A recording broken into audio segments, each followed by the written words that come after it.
BNP সহ সকল রাজনৈতিক দলগুলোকে বলতে চাই, এভাবে আলটিমেটাম দিয়ে এবং এভাবে টাইম ফ্রেম বেঁধে দিয়ে দেশকে সামনের দিকে অগ্রসর করা সম্ভব হবে না। সহনশীল অবস্থানে আসুন, প্রত্যেকে দায়িত্বশীল ভূমিকা পালন করুন। হেফাজতে ইসলাম বাংলাদেশ বাংলাদেশের আধ্যাত্মিক সংগঠন এবং সকল রাজনৈতিক সংগঠনগুলোর অভিভাবক সংগঠন হিসেবে ঐতিহাসিক ভূমিকা পালন করবে ইনশাআল্লাহ।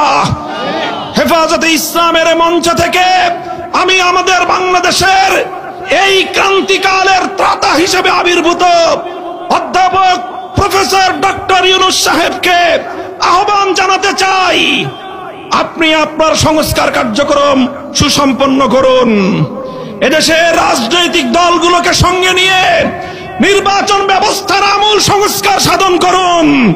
প্রচলিত বর্তমানের দুর্বৃত্তায়নের নির্বাচনী ব্যবস্থায় এদেশের মানুষ বিশ্বাস করে না।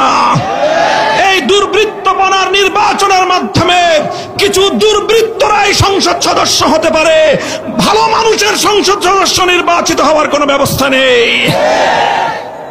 দেশের মানুষকে জিম্মি করে মব তৈরি করে একটার পর একটা দাবি আদায়ের যেই কালচার শুরু হয়েছে, এই সংস্কৃতি অব্যাহত থাকলে এই দেশকে ধ্বংসের হাত থেকে কেউ রক্ষা করতে পারবে না। বিগত ফ্যাসিবাদী সরকারের যারা দোসর ছিল, যারা পৃষ্ঠপোষক, ফ্যাসিবাদের জন্মদাতা যারা, তারাই আমরা লক্ষ্য করছি আমাদের মধ্যকার পারস্পরিক দ্বন্দ্ব সংঘাতগুলোকে উস্কে দিয়ে বাংলাদেশকে ধ্বংসের দ্বার প্রান্তে তারা উপনীত করবার চেষ্টা করছে। কাজী আসুন আমরা হাতে হাত রাখি, আবার জুলাই এবং আগস্টের চেতনাকে শানিত করে বাংলাদেশে অভূতপূর্ব ঐক্য সাধন করে সকল ষড়যন্ত্রকে আমরা নস্যাৎ করে দিতে চাই। ছাত্র নেতৃবৃন্দ, তোমাদেরকে আমি বলবো, তোমাদের ত্যাগ, তোমাদের কোরবানি, জুলাই এবং আগস্টের বিপ্লবে তোমাদের ঐতিহাসিক নেতৃত্ব এদেশের মানুষ হাজার বছর পর্যন্ত স্মরণ করবে। কাজেই তোমরাও দায়িত্বশীল ভূমিকা পালন করো। রাজনৈতিক দলগুলোর সঙ্গে অযথা বাক বিতণ্ডায় জড়ানোর কোনো প্রয়োজন নেই। বিএনপি এবং জামায়াতে ইসলামীকে বড় রাজনৈতিক দল হিসেবে আপন আপন জায়গা থেকে গুরুত্বপূর্ণ ভূমিকা পালন করার উদাত্ত আহ্বান জানাই। ইসলামী আন্দোলন বাংলাদেশ সহ সকল রাজনৈতিক দলগুলোকে ঐক্যবদ্ধভাবে চলমান এই পরিস্থিতিকে মোকাবেলা করবার উদাত্ত আহ্বান জানাই। ইনশাআল্লাহ আমি আপনাদেরকে আজকের মঞ্চ থেকে বাংলাদেশের মানুষকে আমি আশ্বস্ত করতে চাই, ইনশাআল্লাহ জুলাই এবং আগস্টের সকল অংশীজনরা ঐক্যবদ্ধভাবে বাংলার বিরুদ্ধে পরিচালিত প্রতিটি ষড়যন্ত্রকে প্রতিহত করবে ইনশাআল্লাহ। প্রফেসর ইউনূস সাহেব ক্ষমতায় আছেন এবং ইনশাআল্লাহ তিনি একটি যৌক্তিক সংস্কার এবং যৌক্তিক সময়ের মধ্যে নির্বাচন পর্যন্ত তিনি ক্ষমতায় থাকবেন এবং তিনি নারী কমিশনের কোন কুপ্রস্তাব বাস্তবায়ন করবার কোন ধরনের দুঃস্বপ্ন তিনি দেখবেন না। ইনশাআল্লাহ আগামী দিনে নারীর ন্যায্য অধিকার বাস্তবায়নে হেফাজতে ইসলাম মাঠে ঘাটে ঘরে ঘরে তার তৎপরতা পরিচালনা করবে। আপনারা হেফাজতের সঙ্গে থাকবেন তো ইনশাআল্লাহ? হেফাজতে ইসলামের এই শাহাদাতের খুন রাঙা এই মে মাসের মধ্যে আমরা শাপলা চত্বরের গণহত্যার বিচার কার্যক্রমের দৃশ্যমান একটা উন্নতি এবং আজকের মঞ্চ থেকে শাপলার গণহত্যার বিরুদ্ধে রাষ্ট্রের পক্ষ থেকে কমিশন গঠনের দাবি জানাই। হেফাজতে ইসলাম বাংলাদেশ দ্ব্যর্থহীন ভাষায় ঘোষণা করছে যে আমরা বাংলাদেশের ইনশাআল্লাহ আগামীর দিনগুলোতে প্রতিটি ঘরে ঘরে নারীর ন্যায্য অধিকার বাস্তবায়নের জন্য সামাজিক, ধর্মীয় এবং রাজনৈতিক সকল আন্দোলনগুলো আমরা গড়ে তুলব ইনশাআল্লাহ। প্রতিটি ঘরে বাবা মায়ের উত্তরাধিকার সম্পত্তি থেকে যেভাবে নারীদেরকে বঞ্চিত করা হয়, কন্যা সন্তানদেরকে আল্লাহ প্রদত্ত অধিকার থেকে বঞ্চিত করা হয়, সে বিষয়ে রাষ্ট্র যদি যথাযথ পদক্ষেপ গ্রহণ করতে ব্যর্থ হয়, হেফাজতে ইসলাম দায়িত্ব গ্রহণ করে প্রতিটি ঘরে ঘরে কন্যাদেরকে তাদের পিতার নিশ্চিত করবে ইনশাআল্লাহ। আমরা বলতে চাই, সংবিধান সংস্কারের মাধ্যমে বিতর্কিত বহুত্ববাদের প্রস্তাবনা বাতিল করে সংবিধানে আল্লাহর উপর অবিচল আস্থা এবং বিশ্বাস পুনর্বহাল করতে হবে। সংবিধান সংস্কারের কথা শুনছি, কিন্তু বর্তমান অন্তর্বর্তীকালীন সরকারের ক্ষমতার দীর্ঘ সময় অতিক্রান্ত হওয়ার পরেও দেশের মানুষের কাঙ্ক্ষিত সেই সংস্কার আজও পর্যন্ত বাস্তবায়নের কোন রূপরেখা আমরা দেখতে পাইনি। আমরা অন্তর্বর্তীকালীন সরকার প্রধানকে বলতে চাই, জনাব ডক্টর ইউনূস সাহেব, মেহেরবানি করে আপনি প্রথমে অনতিবিলম্বে সংবিধান সহ রাজনৈতিক ব্যবস্থা এবং নির্বাচন ব্যবস্থা সহ গুরুত্বপূর্ণ প্রতিটি সংস্কারের রোডম্যাপ ঘোষণা করেন। কবে নাগাদ আপনারা এই সকল সংস্কারগুলো করবেন? এই সংস্কারগুলোর একটা রোডম্যাপ ঘোষণা করেন। রোডম্যাপের ভিত্তিতে যথা উপযুক্ত সময়ে একটি যৌক্তিক সময়ের মধ্যে নির্বাচনের রোডম্যাপ ঘোষণা করেন।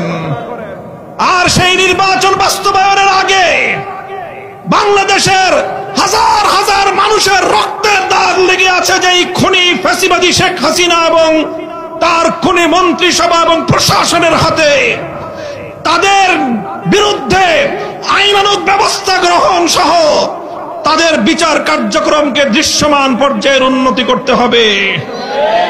আজও পর্যন্ত সেগুলো বিষয় নিয়ে এদেশের মানুষ আশ্বস্ত হতে পারেনি।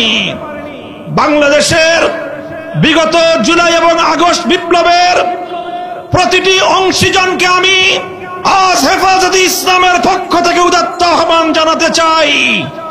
বিগত 15 বছরের ফ্যাসিবাদী আমলে আমরা যারা রক্ত দিয়েছি রাজপথে, জীবন দিয়েছি রাজপথে, সকলকে আমি অ্যাড্রেস করি।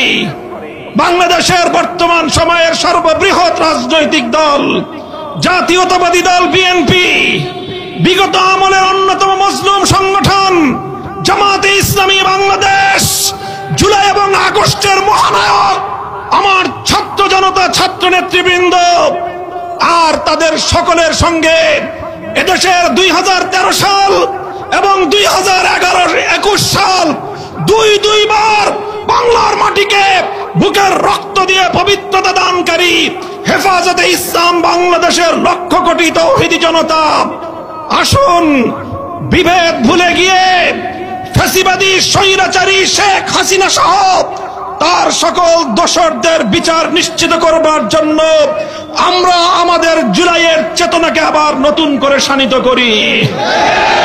প্রফেসর ডক্টর ইউনূস সাহেব জাতির অভিভাবকত্বের দায়িত্ব গ্রহণ করেছেন। আমাদের সেনা প্রধান, বাংলাদেশের অন্যতম স্তম্ভ, যার যার জায়গা থেকে আপনারা দায়িত্ব পালন করুন। আপনারা ব্যক্তিগত মান অভিমান এবং ক্ষোভ থেকে এদেশের 18 কোটি মানুষের স্বপ্নকে ফিকে হতে দিতে পারেন না। এদেশের মানুষের অনেক স্বপ্ন রয়েছে, এদেশের অনেক মা তার সন্তান হারিয়েছে, তাদের চোখের অশ্রু এখনো শুকিয়ে যায়নি, শহীদের রক্তের দাগ এখনো বাংলার রাজপথ থেকে মুছে যায়নি। এখনো ক্ষমতা নিয়ে এত মারামারি করা এবং এত হানাহানিতে লিপ্ত হওয়া আমাদের জন্য সমীচীন হবে না। বিএনপি সহ সকল রাজনৈতিক দলগুলোকে বলতে চাই, এভাবে আলটিমেটাম দিয়ে এবং এভাবে টাইম ফ্রেম বেঁধে দিয়ে দেশকে সামনের দিকে অগ্রসর করা সম্ভব হবে না। সহনশীল অবস্থানে আসুন, প্রত্যেকে দায়িত্বশীল ভূমিকা পালন করুন।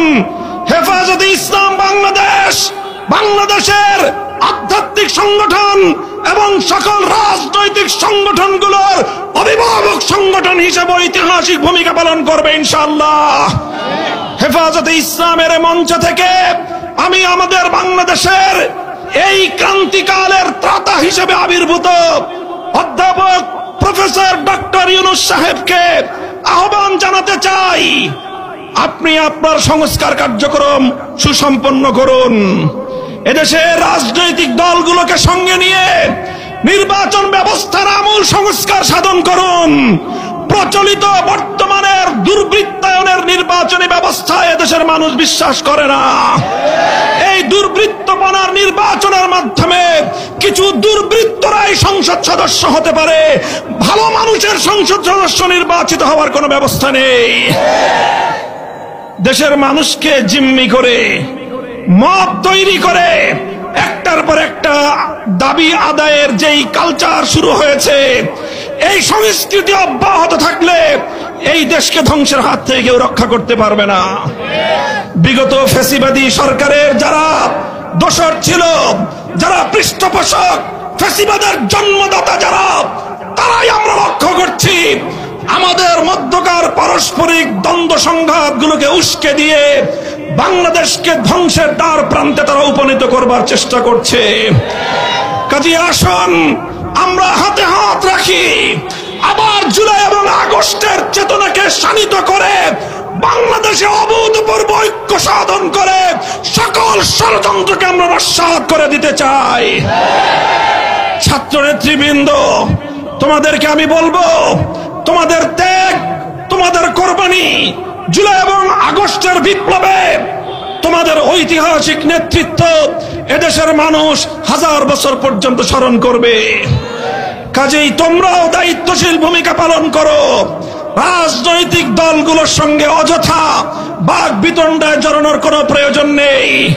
বিএনপি এবং জামাত ইসলামীকে বড় রাজনৈতিক দল হিসেবে আপন আপন জায়গা থেকে গুরুত্বপূর্ণ ভূমিকা পালন করার উদাত্ত আহ্বান জানাই। ইসলামী আন্দোলন বাংলাদেশ সহ সকল রাজনৈতিক দলগুলোকে ঐক্যবদ্ধভাবে চলমান এই পরিস্থিতিকে মোকাবেলা করবার উদাত্ত আহ্বান জানাই।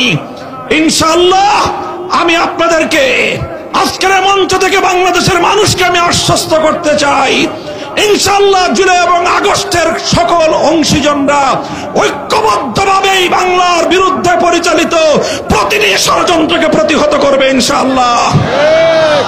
প্রফেসর ইউনূস সাহেব ক্ষমতায় আছেন এবং ইনশাআল্লাহ তিনি একটি যৌক্তিক সংস্কার এবং যৌক্তিক সময়ের মধ্যে নির্বাচন পর্যন্ত তিনি ক্ষমতায় থাকবেন এবং তিনি নারী কমিশনের কোন কুপ্রস্তাব বাস্তবায়ন করবার কোন ধরনের দুঃস্বপ্ন তিনি দেখবেন না। ইনশাআল্লাহ আগামীর দিনে নারীর ন্যায্য অধিকার বাস্তবায়নে হেফাজতে ইসলাম মাঠে ঘাটে ঘরে ঘরে তার তৎপরতা পরিচালনা করবে।